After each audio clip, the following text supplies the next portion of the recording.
Am I here? Sure. Well, thank you, Warren. And thank you, Arne, for joining us. Coming in this blizzard, you're so brave. Oh, thank yeah, you. sure. It's a great pleasure to have you, and congratulations on all your success. Thank you. Great to be here. So you have an interesting background. You grew up in Tokyo. Your parents were Lutheran missionaries. You studied religion in school.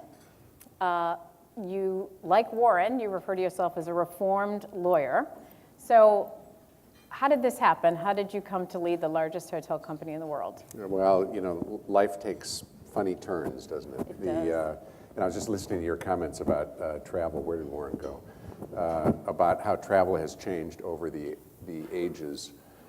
My dad, like many in his generation, was enlisted in World War II in 1945 as a 17-year-old and got to Tokyo just as the war ended. And fortunately, the war was over, so he was there for about a year. Came back to the U.S., went to school in the Midwest, college where I went, little school in Iowa called Luther College, and then to Luther Seminary. His father had been a Lutheran preacher too, and he decided he ought to do the same thing. But think about that Midwestern young man and my mother, also from the Midwest, going to Japan in 1952 when you had to go by ship, basically, and be away forever. You couldn't call your family. Now, we've got letters home every week for 13 years. No FaceTime? No FaceTime, none of that business. But I think, you know, maybe on some level, none of us is very good at evaluating ourselves, I think, but on some level, I suspect the DNA that they had about exploring the world was passed on to their kids, including me. And one thing I love about this business is just the chance to travel around the world and listen to folks and see what's happening. And the business is similar from place to place, but the cultures are quite different. And as a consequence, the riddles that we need to solve are quite different. Mm-hmm. And I've been drawn to it ever since I sort of met the Marriott team about 25 years ago. So I think Marriott's a 90-year-old company, Yep. And you're the third, as Warren mentioned, the third CEO in 90 years, the first without the name Marriott. So why do you think Bill Marriott picked you? Why do you think he handpicked you? Well, I don't think he picked me to be his successor. I think he did. Well, no, I don't think so. I think that evolves over time. I was at Latham & Watkins, now a small firm of 2,500 or something. I don't know exactly how big it is, but handled a tough time for Marriott in the early 90s when the company almost failed. And Mr. Marriott, who was then CEO and chairman, he's 85 now, so do the math, roughly 60 maybe then, was a very compulsive executive who would call everybody. There's a table of Marriott GMs over here, and some of them are quite young and so won't know this, but some have been around a little while and would have experienced this directly from Mr. Marriott. But he would ask every person he could ask about major issues in the company. Of course, call his general counsel on his team, call the head of litigation, call me. I was a 33-year-old lawyer or something like that, and say, what happened today? How'd that deposition go? What are you going to do tomorrow? How are the negotiations going to get things resolved? And we developed a relationship in the context of having those conversations. And I think one of the great things about a big company is you look for talent. You don't necessarily know where that talent's going to go. And we had developed enough of a relationship. He said, I'd love to have you come out to Marriott. I don't think he thought then, in fact, I'm certain of it, that I would ever step into his job. But he didn't need to think about it that way.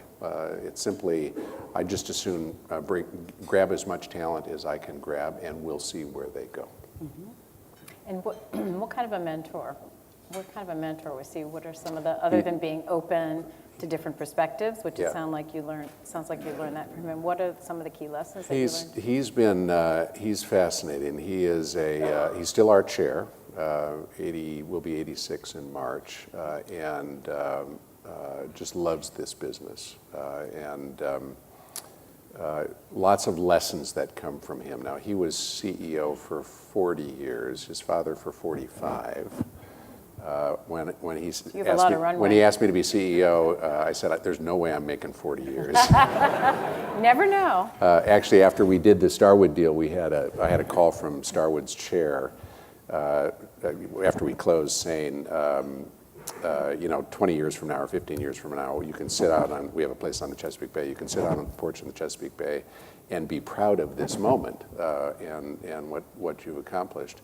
I told Mr. Marriott that story at lunch that day, and he said, "What the hell is he talking about? You're going to be working. So that's You're not sitting on the porch." And that's why he handpicked you. But I think that and he'll say this today. I think that the lesson that he learned from being CEO and being executive was you got to listen, and you got to listen constantly. And I think one of the things that you learn when you're a 40-year CEO, but you may not learn when you're a 5 or 10-year CEO, is you've got to question the things that you did yourself, or you're never going to change. And so by the time you've been in a job like that for 40 years, you're looking at stuff that you did 2 or 3 times and saying, it's got to be changed. And if you've still got your ego sort of engaged in that and you're defending it and saying, no, I did it, therefore it must be right, you're not going to change in the way that the company needs to change. And so he was forced to learn that.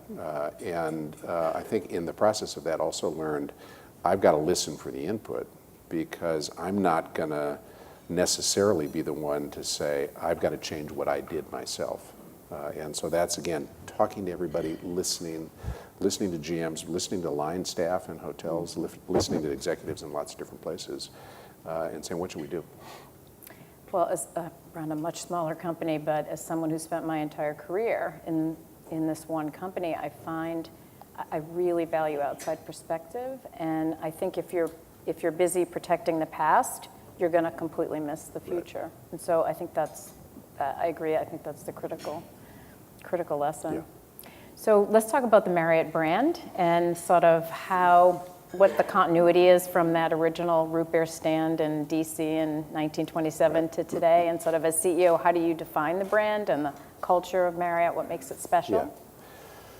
So 90 years, I suspect many of you have heard this story. It started as a 9-stool A&W root beer stand in Northwest Washington, 14th Street and Park Avenue, which is Columbia Heights area of Washington now, for those of you who know the city. And opened in 27 when the weather got cold, famously. Alice Marriott went to the Spanish embassy next door and got a recipe for hot tamales, Mexican embassy, hot tamales. They added chili because they needed warm food for the winter, and they became the hot shops. And for roughly 30 years, it was entirely a restaurant company. First hotel in the mid-50s. But from the beginning, they had a bunch of phrases that we still use to influence the way they would run the company, the restaurant at first, but then a number of restaurants. Take care of your associate, the associate will take care of the customer, and the customer will come back again and again. And it is something we still use all the time. It is really about recognizing that we can't get to our customers except through our people. And there is no way that I could succeed or any of the senior team in the company could succeed unless the folks who welcome our guests every day love their work and are motivated by their work. That doesn't necessarily mean it's a paternalistic, soft and squishy thing to take care of your associates. It means really being deliberate about allowing them the opportunity to grow in their work, no matter where they came from. The first board meeting I went to at Marriott would have been the fall of 1992. And I remember hearing people in the boardroom talk about the lineage of various executives, not about whether they went to BC, for example, or to Harvard, but how they grew in their careers over 10, 20, 30, 40 years at the company, and how they would take such pride in saying, he started as a security guard. Or a waiter, and they're now an executive in the company. They're the general manager of a big hotel, something else. But that focus on really building opportunity for folks is incredibly empowering. And you can, it is almost global in its attractiveness to people. Again, culturally, the world's quite different, but people want to be treated with dignity. They want to know that they can succeed if they're going to work hard, if they've got the capacity, that they can grow to be whatever, no matter what sort of background they came from. And that's really the DNA of the company, and it's a great legacy to have, and one we really want very much to preserve. Mm-hmm.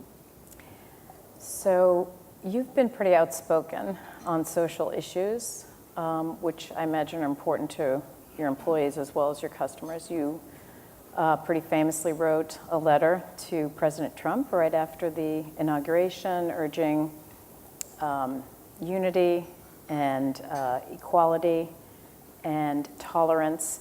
Now, I don't think you read the letter. I think it's safe to say. You don't think there's an impact? I don't think you read it. But how do you think about, as the CEO of a public company, navigating today's political environment? And why is it important to you to sort of approach it as a statesman, as I call CEO statesman? Yeah, it's an interesting question, and one I continue to wrestle with, and I'm not sure I necessarily always make the right decisions. Writing that letter was something I did for myself first. My mother had died a few days before at 89, and then the election happened, which of course was a surprise to, I think, virtually everybody, the results. And you could instantly feel this apprehension coming out of our community. And the more you got to members of communities that have been historically disadvantaged, whether that be immigrant communities, people of color, LGBT communities, you could feel the apprehension be its most intense. And so I thought, well, it's a momentous time. I want to think through myself what advice I would give him. I don't know him, still haven't met him, but he's been elected, face the facts, he's our president. What could he do, which is consistent with what I thought his philosophy was, that would still be constructive to society and constructive to business and the like. And so I sat down and I wrote that letter, but also really thinking about the folks who are most apprehensive in our community. How do they see a voice that's being essentially raised on their behalf? And so there was a fair amount in there about, short letter actually, but a fair amount in there about the importance of inclusiveness. And you know, I told my LGBT friends afterwards, you can beat me up because the formulation I used in that letter is a conservative approach to inclusiveness. It is keep the government out of the bedroom and the bathroom. It is not a sort of flag-waving approach because I think that's going to be less effective. I thought then it would be less effective with an administration like this. But in any event, you know, you put it out, and the responses were interesting. There was zero negative reaction to the inclusiveness, yeah. None. Great. I had a line in there about don't waste your time going after Hillary Clinton. Let her ride off into the sunset and maybe thank her for her public service.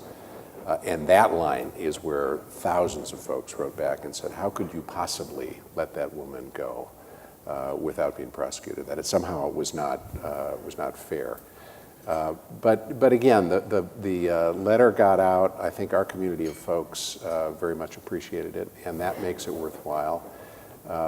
But to me, the challenge here is, when do you speak out, when do you not? Yes. Pretty crystal clear, you never speak out unless it's relevant to our business or our community. So take choice issues as an example. Yeah, okay, we've got a big community of 700,000 people, and many of them have points of view one way or another on reproductive rights. But is it really germane to the company? And I have a personal point of view, but is it really germane to our business? No, it's not. And so I've never said anything publicly about that and wouldn't. But sometimes it's not really clear what is germane and what isn't, particularly when you've got a community of 700,000 people. So, and I think that's the tricky thing. I just read something, in the Times the other day about a CEO, I think the CEO of Sonic, maybe, if anybody saw this. Oh, yeah. And so it's interesting because he doesn't tie it to his business, where I think you could easily draw a straight line to sort of increase nationalism around the world, impacting, your business travel, the message that the United States is sending to travelers. Talk about where your growth is coming from. You're a global company, obviously. Yeah. Talk about what's driving your growth. And Well, it's a great time for our industry. Travel is exploding for a number of reasons. You've got, I think, a shift globally towards people wanting experiences, maybe a little bit more than things. And so we were talking about our kids sitting here at the table. I have 4 kids, all adults. None of them owns a car. None of them owns a house or a flat. But they love to travel. And so they will, whenever they get a chance, they're going to go someplace. Of course, they'll call their dad to see if they can get a great hotel rate. They're lucky kids. But often the rates are high, and they'll end up finding some other way to do it. But they're not unusual in the sense that generation wants to travel, and I think my generation does too. I think, and I don't know whether I speak for other people in this room. I think we've gotten to a point where, okay, we got a lot of stuff. That's fine, and it's not like we're no longer materialistic, but we want this time together, and we want these experiences that we can relish, maybe brag about a little bit. A generation ago, it might have been the car we drove up in that would say, you know what, you've arrived. Look at that fancy car you're showing up with. Today, we're sharing it on Instagram or Facebook, and the things that people see are the experiences we've had. And that's a global trend, which is good for us. You've also got a global explosion in the middle class. Think about the Chinese as the biggest example of this. Hundreds of millions of new members of the middle class. What do they want to do? They want to come to Boston, and they want to see the start of the American Revolution and the history that's here, or go to Paris, or go to London, or go to fill in the blank, these destinations that they've seen in movies or read about forever. And so that mass, too, is moving. There's a global competition for travel. So the statistics are just coming out now. I think inbound travel to Europe last year was up 7 or 8%. In the United States, we don't have final numbers, but probably down about the same amount, 5 to 6%. Why? Because we're less welcoming today than we were before. And obviously we've got, I think, 100 colleges and universities, within a stone's throw of here. And there's been a definite impact in terms of people being worried about coming here or their ability to come here. I heard you say you're opening a new hotel every 14 hours for the next 3 years? Correct. Is that right? That's mind-blowing. And where is most? Is that sort of all around the world, or is more than China? Market one would still be the U.S., which is, of course, the biggest destination in the world, including domestic travel. We love to travel. We have about 100 hotels in Boston, for example, and that's all. Maybe a dozen in development. I don't know the precise number, but a number of hotels coming here. But you look across the country, and we will open. Maybe close to a hotel a day in the U.S. in 2017. We're about half in the U.S., half the rest of the world. Not surprisingly, the next biggest market would be China. We have in Shanghai today, I think, about 38 open hotels. Wow. One of the differences is that in Boston, there will be luxury hotels and full-service convention hotels and big hotels, as well as relatively smaller courtyards or residence inns or lofts or AC hotels, for example. China, they're almost all big, sort of luxury-like hotels, and those markets are going gangbusters. Okay, so you mentioned some of the Starwood brands. Let's talk about the Starwood deal. You spent, I think, $14 billion a little over a year ago to buy Starwood. So you've done a lot of deals in your career. What was the strategy behind Starwood, and what's your vision for the combined entity at the end of the day? I've done a few deals, but nothing anywhere close to this. Yeah, I don't know if anybody in this room has done anything. The biggest deal the company had done beforehand was about $1 billion. So 14 and times. so this is 13 or 14 times that. Mr. Marriott looked at me cross-eyed when the ideas first started to be discussed. But just to show how sometimes luck and maybe a willingness to change your mind impacts things. Starwood was put on the blocks in roughly February or March of 2016. Let's see if I get these calendar right. We looked at it immediately and said, forget it. Let's not buy it. It's too expensive, and there's so much work, particularly around Sheraton, one of the biggest brand that Starwood had, and obviously a brand that's been in Boston for a long, long time. So we passed. And then as the summer went along, a few things happened. One, the relative value of the companies was shifting. So the cost of acquiring Starwood was getting less and less from Marriott's perspective. And the second was we were becoming more and more confronted with technology disruptors. I had been at Facebook's campus, I'd been with Google, we had negotiated a deal with Expedia, I had been over to see Alibaba, and each one of them was really interested in the travel space and how did they make money in the travel space, how do they get in the middle of our relationships with our customers to some extent. And these conversations are sometimes very friendly, sometimes not very friendly, depending on exactly what's being dealt with. But it became clear to us that to compete with those disruptors, we needed to be bigger. We needed to have a bigger loyalty program. We needed to have a bigger .com site. We needed to have more touch points with our customers so that we could say to each of them, you don't need to stay in any other hotel besides one of ours. And have a chance of saying, why would you go someplace else to book that reservation? Because if you book it with us directly, you're going to get points, we're going to know who you are, we can deliver an experience to you which is better than the experience you would get otherwise. And so we jumped in at the last moment.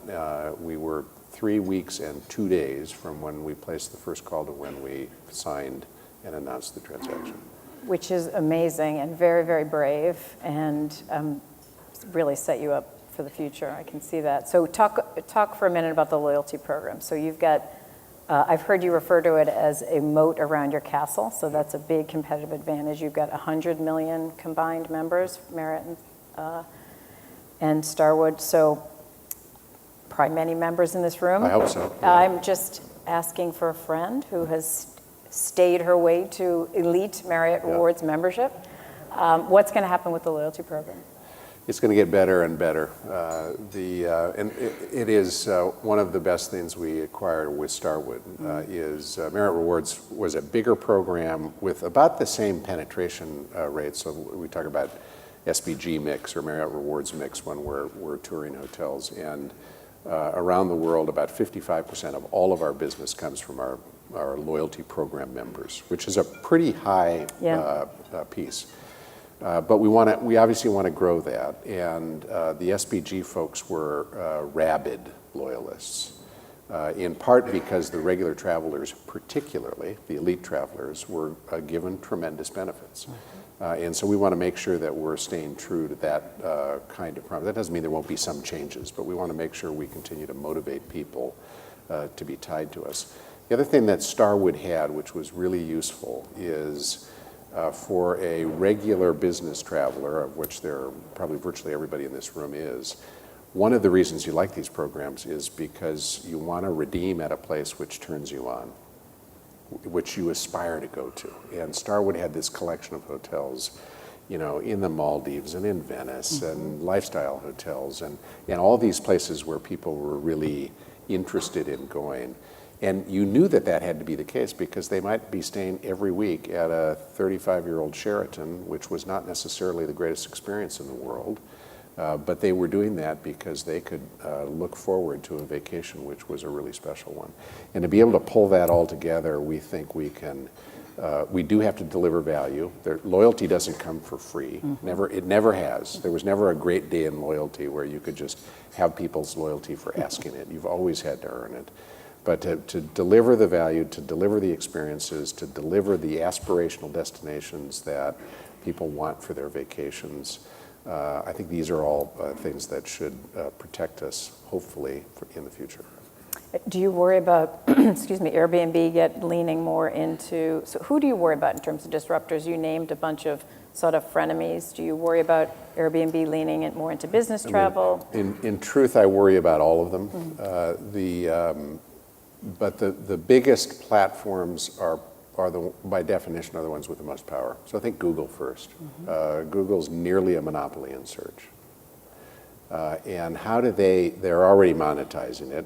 You all know that. You look at your phones, almost no matter what you search on your telephone, every single thing that's on that first page is going to be paid for by somebody. And that's the case if they're searching for a hotel room. So how do we make sure that you don't come to us through Google, or if you do, you say, I'm going to look through that first page, and I'm going to Marriott.com, or I'm going through some other path to get there directly. And so Google would be the first. Now, you go to China, there are, Alibaba is now a great partner of ours, right. and we're hoping to accomplish something really pretty special with them. But you got 2 or 3 platforms in China, just as we've got 2 or 3 in the United States, which are enormously powerful, and they probably are the platforms we worry about the most. I'm going to ask you one more question, then we're going to open it up for questions. So if you have questions, start thinking about that. So as the first non-family member to run Marriott, what do you want your legacy to be? I don't think about it that way, I must say. It's because you have another 40 years. I'd like to not be blamed for screwing it up. It's a good legacy. And of course, in a public company context, one of the things that is unavoidable is there's a scorecard there every day, and people look at it and say, okay, how's the company doing? And so you have to pay attention to that. But the longer challenge is, how do you make sure that you're positioning the company well for the next decades? In our context, that is, how do you preserve this cultural legacy that we have in the midst of this extraordinary growth? And then, how do we make sure, whether it's with these disruptors or whether it's with global geopolitical issues or whether it's approach to how technology impacts our business, how do you make sure you're making the investments that long-term are going to set us up to have the next 90 years? To some extent, nobody can assess that until years from now. Right. And I really don't care whether it's attributed to me in any respects. I think the CEOs get more credit than they deserve and more blame than they deserve. And the truth is that we accomplish nothing by ourselves. That is done purely through our people and through our teams. And so it's a collective effort. It's a lot more complicated than running a root beer stand. Yeah. And I think Mr. Marriott chose well. So Well, thank you very much for your time. And Thank you. we'll open it up for questions. There's a we have microphone coming right behind you. Yeah. Hi, thank you. My name is Joanne Simons. I'm the president and CEO of the Northeast Arc, and I'm also achieved Platinum Elite status. Oh, great. This year, so. Thank you for that.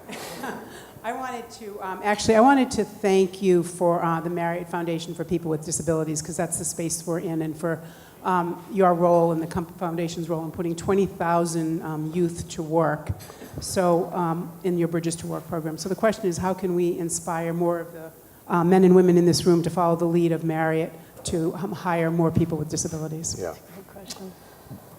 That is a good question, and you may know better than I do the answer to it. I think digress a little bit. I was working on my wife and I were working on a malaria thing, primarily focused in Africa. And we were talking with the experts who were doing this about raising funds and getting people engaged. And I'm sure you know this, but the experiments were, okay, you can tell people about the statistics. How many people are dying from malaria? How many people have malaria? how many dollars we need to treat it, and you can overwhelm people with the statistics. Or you can tell a story about one individual, or you can try and combine the two of them. The thing that motivates people is the story about one individual, dramatically more powerful. And when you look at the Bridges program, Bridges is essentially moving people with disabilities into the workforce. And here too, they take pride because they feel like they're being treated with dignity, they're making money, and they're able to do things that often they or their families didn't dream of. Lots of employers have been engaged now in the Bridges program, and every one of them, when they get the story of the person they hire who comes and works in their office or in their restaurant or in their hotel, that story turns them on and turns on the people that these folks are working with. And so it's a question of how do you elevate those stories, and how do you make sure that the dozens or hundreds of examples in Boston where this is happening are told in a way that allows others to connect and say, you know what, that might be a fun thing to do. And we get as much back from it as we give. So it feels good in that sense. It feels sort of charitable, but it's not charitable. It's very much in our interest too. Great.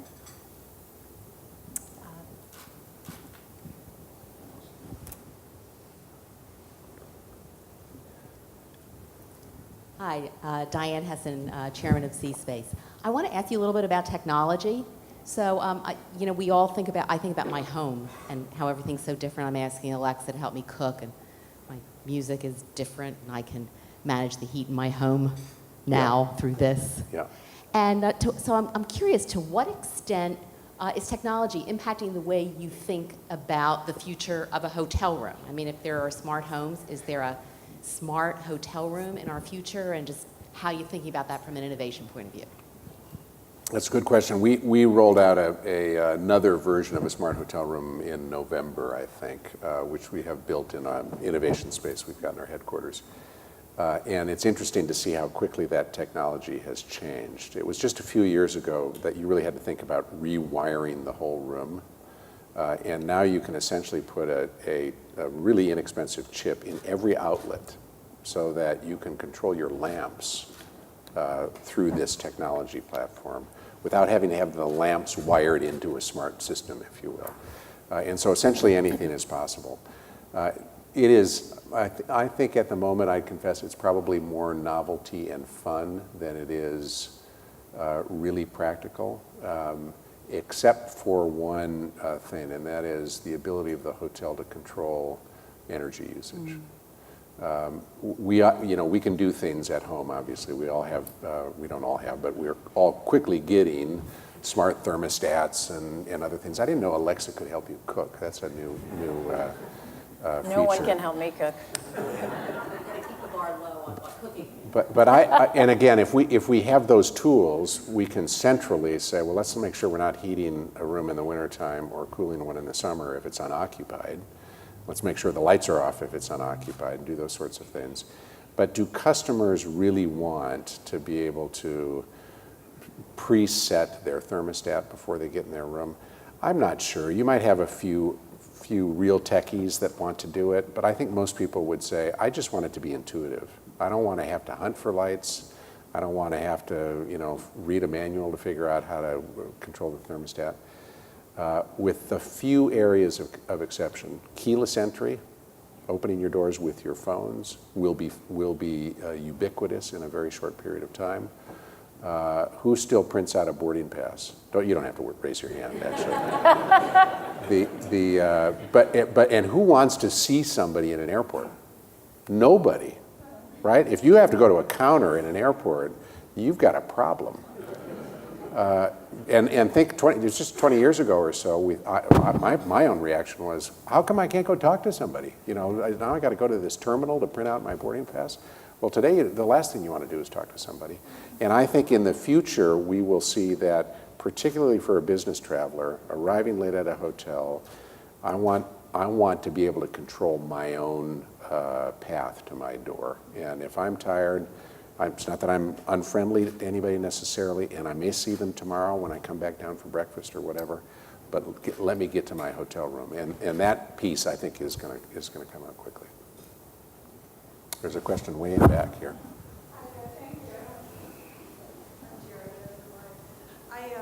As a young writer, I drifted into the Algonquin to soak up the ghost of Dorothy Parker, and I'm so pleased with what you've done with your autograph collection and restoring and keeping that hotel.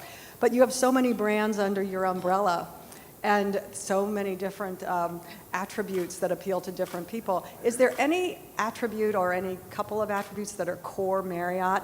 And what are you doing to appeal to the millennials who seem to have so many choices, particularly among, as Karen mentioned, Airbnb? Yeah. There's a bunch of different ideas in that question. I think there's a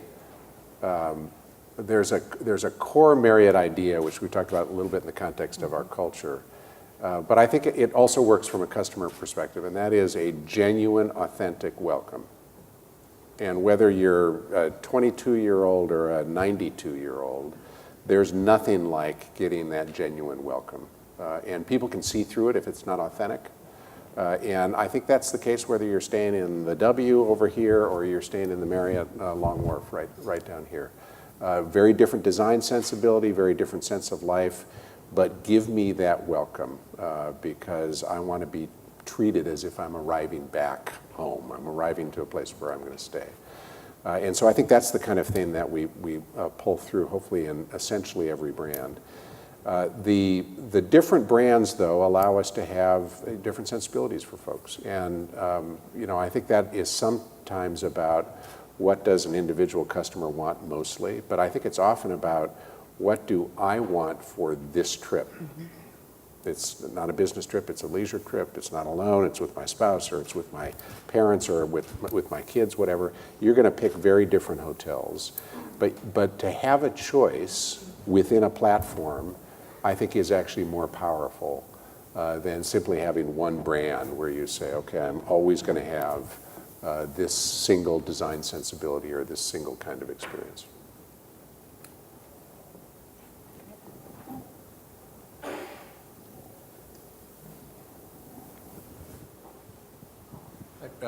Peter Slavin from Mass General Hospital. Welcome. I was curious if you could comment on Boston as a travel destination. How are we doing in that regard? What do we have going for us? What are some of our challenges? Boston's a very strong destination, in part because it has got a great business. It's a great business destination. A lot of great companies up here. A lot of commerce that's done up here, to include the educational, the business of education, if you will. And so that brings in individual business travelers regularly en masse.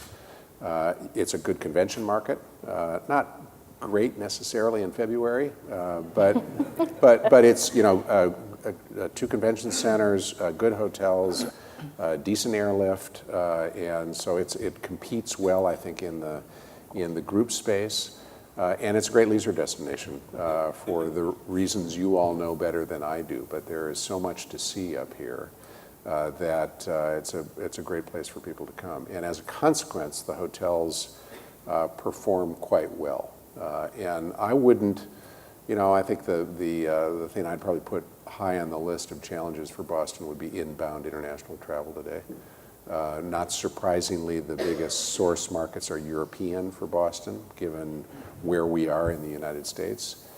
And I don't have Boston statistics yet, but I'm almost certain that international arrivals to Boston were down last year. And we've got to make sure that Boston is, and the United States broadly, is competing well for that business in the future. The Asian traveler, the Chinese traveler, I suspect is showing up in bigger numbers already, but the numbers here are probably pretty small. That will continue to grow, I think, pretty substantially. Great. One more question, anybody?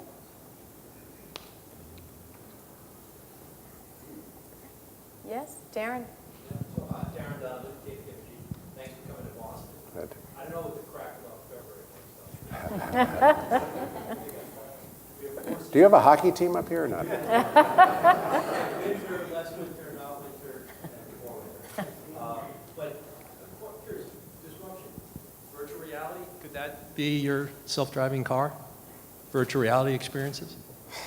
I don't know. Would anybody sit and look at a set of goggles instead of take a vacation?